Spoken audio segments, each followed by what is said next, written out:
So mga tol, mamaya na nga po ang bigating bakbakan sa pagitan ng dalawang former world champion na si David Benavidez versus Demetrius Andrade. At mapapalaban nga din po dyan ang kapatid ni David Benavidez na si Jose Benavidez Jr. versus Jermar Charlo. Dalawang mga bigating laban po ang aabangan natin mamaya. Bago nga po ang laban na yan, may huling banta nga po itong si Jermar Charlo. Anya, magbabalik na daw siya makalipas ang 2 taon mahigit na nabakante. Na-miss daw niya ang mga fans niya. Pero sa ngayon, may mahigpit daw siyang makakalaban at napaka-confident daw nito. Kaya kailangan daw niya itong iligpit. Banat pa nga po ni Charlo kay Benavidez. Iba daw itong si Benavidez kapag bukas ang camera. Kaya daw niya yan nasabi dahil noong makasabay daw niya si Benavidez sa elevator, wala daw itong imik. Pero kapag nakaharap daw sa media, nagbabago daw ang ugali.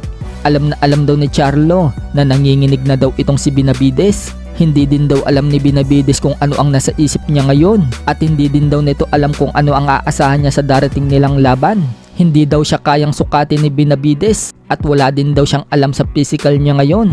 Talagang digmaan daw ang mangyayari mamaya. Lalaban daw siya para sa legacy. Dagdag pa ni Charlo mga tol, bibigyan daw niya ng magandang laban ang mga fans niya at mga sumusuporta sa kanya. Kapag nakaamoy daw siya ng dugo at may pagkakataon na mahuli si Benavidez, kakainin daw niya ito at pababagsakin. More action sa ring daw ang makikita ng mga fans. Bukod dyan, pagbibigyan daw niya ang mga fans kung ano daw ang mga gusto nila. Kung gusto daw ng mga fans na lumaban siya sa 160 pounds para depensahan ng world title, gagawin daw niya yon. At kung gusto din daw ng mga fans na umakyat siya ng 168 pounds para doon lumaban, pagbibigyan din daw niya.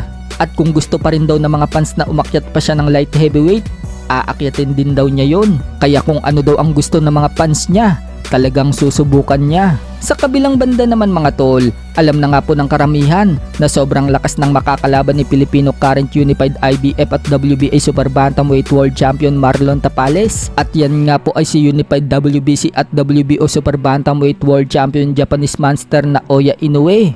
Bukod nga po sa malakas itong Hapon, matibay nga din po ang stamina nito na kayang umabot hanggang sukdulang round 12 at hindi din nagbabago ang lakas ng suntok. Kaya para matalo talaga ang ganitong boksingero, kailangan itong mapatulog. Kaya naman, hindi lang po stamina ngayon ang pinapalakas ni Tapales, kundi pati na din ang kanyang suntok. Sa training nga po ni Tapales kasama ang kanyang strength and conditioning coach na si Quincy, talagang pinapabigat na ngayon ang suntok niya. Once kasi na mapalakas ni Tapales ang suntok niya, malaki ang tsansa na mapatulog niya ang Hapon. Lalo na kung mapunterya ni Tapales ang orbital bone ni Inoue na dati nang binasag ni Donaire. Kapag may sapat kasing lakas si Tapales at tumama sa kahinaan ni Inoue, tiyak na malaki ang tsansa na bumuka ulit ang sugat ni Inoue sa mata.